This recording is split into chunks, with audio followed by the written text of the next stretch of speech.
Hello, my name is Hamad Alrehaili, and today, inshallah, I'm going to talk about an introduction to control systems. This presentation done by me, Hamad Muhammad, and this is my ID. So let's get started. First of all, I will talk about the definition of the control systems. So, what are they? The control system is something made of smaller parts that work together to give us a specific result. It takes an input, like pressing a button, and produces an output, like moving an elevator.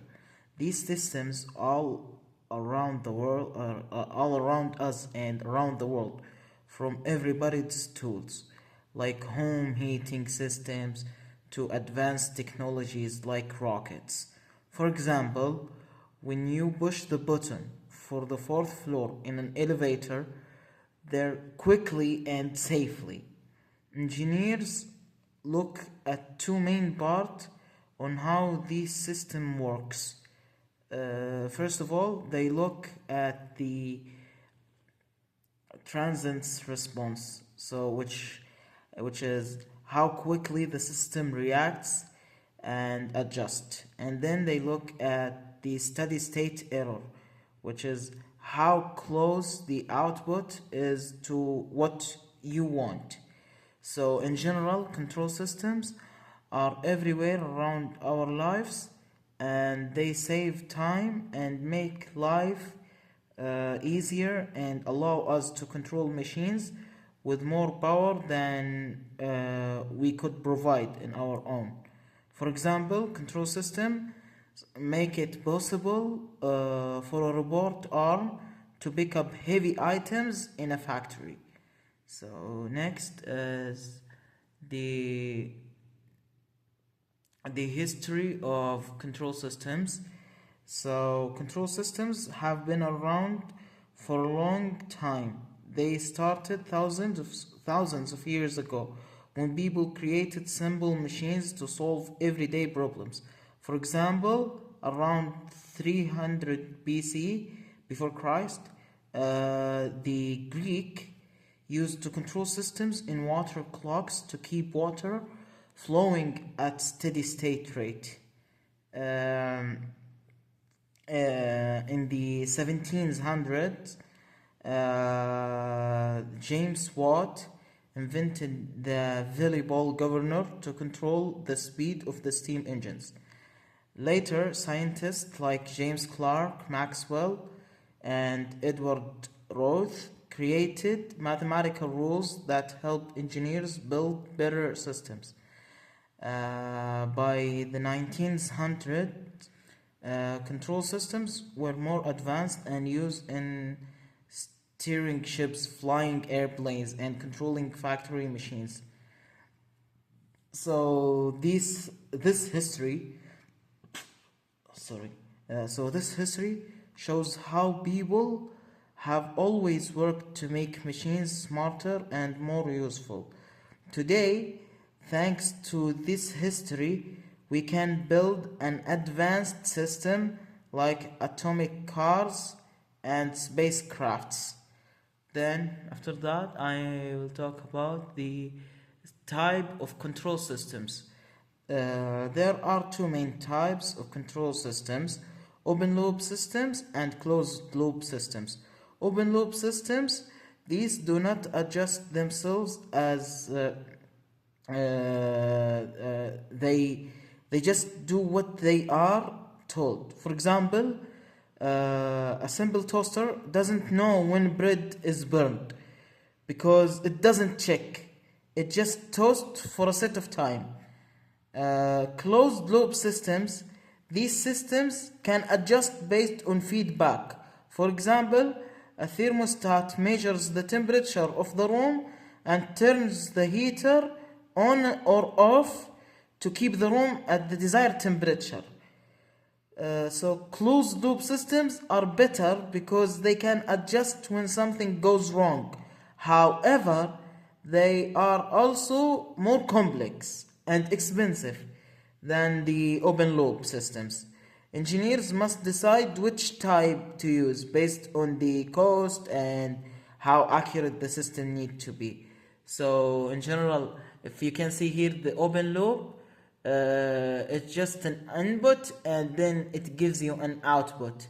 But the closed loop is an input and then an output, but there is a measuring element to the output. There is a sensor, and it goes on and on and on until it turns off. So that is the difference between them. There is a sensor in the closed loop. So after that, I will talk about why do we use control systems. Control systems are helpful for many reasons. One, power amplification. They can make it easy to control big powerful machines with small inputs. For example, turning a small steering wheel control a large wheel of a car. Two, remote control. They allow us to control things from a distance, like a drone. Three, convenience. They make life easier by letting us control things in simple ways, like setting a thermostat to control a room temperature. Four, compensating for disturbance. They fix problems when something unexpected happens. For example, if the wind moves an antenna,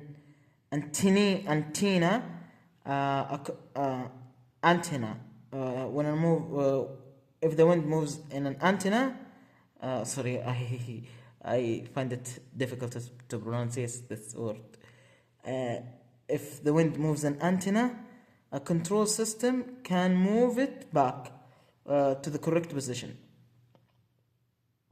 So without control systems, many of the things we use every day would not work as well. Imagine having a huge ship without the help of machines. Control systems make these tasks easier and safer.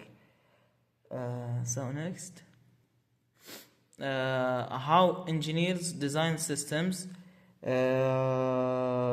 When engineers study or build a control system, they focus on three main goals. One, transient response, which is how quickly the system reacts to the changes. For example, an elevator should start and stop smoothly. Two, steady state error, which is how close the output is to what is wanted, what is desirable. For example, a car's cruise control should keep the speed exactly as you set it. Three, stability. The system should not shake, fail, or act unpredictably. For example, an airplane must remain steady during the flight, even in windy conditions. Engineers also think about other factors like cost and how small changes in the system can affect the performance. This process shows that control system design is about balancing many factors. Engineering must decide what is most important for each system, whether it is speed, safety, accuracy, or cost. Engineers decide that. So now, the next slide, I'm gonna talk about the case study, antenna control system. Antenna azimuth position control system. The book introduces a system used to point an antenna in a specific direction. This system rotates the antenna to the right position and keeps it there, even if something like wind tries to move it. So through the book, this example is used to show how control system principles work in real life. This example helps us see how theory is used in practical solutions. and in practical situations. It shows that control systems are not just ideas, they solve real world problems. So, think here. Modern examples of control systems. Today, control systems are everywhere. In homes, thermostats control heating and cooling. In cars, cruise control keeps constant speed, and anti-lock brakes prevent skidding. In factories, control systems regulate temperature, pressure, and flow in chemical processes. In space, control systems help rocket launch and steer spacecraft. Digital computers are now a big part of many control systems. For example, the space shuttle uses the computers to monitor and control hundreds of systems, from engine thrust to life support. So the use of computers makes control systems faster, smarter, and more efficient. They allow us to control multiple processes at the time and make adjustment with software instead of hardware. So, final thing is the reflection. This chapter introduces the basis of control systems and explain why they are important. It shows how control systems have evolved over time and highlights their role in our daily lives. By understanding these systems, engineers can create solutions that improve safety, efficiency, and convenience. Control systems are not just machines, they are about making life better. This is why they are studied in many engineering fields like mechanical, electrical, and aerospace engineering, etc.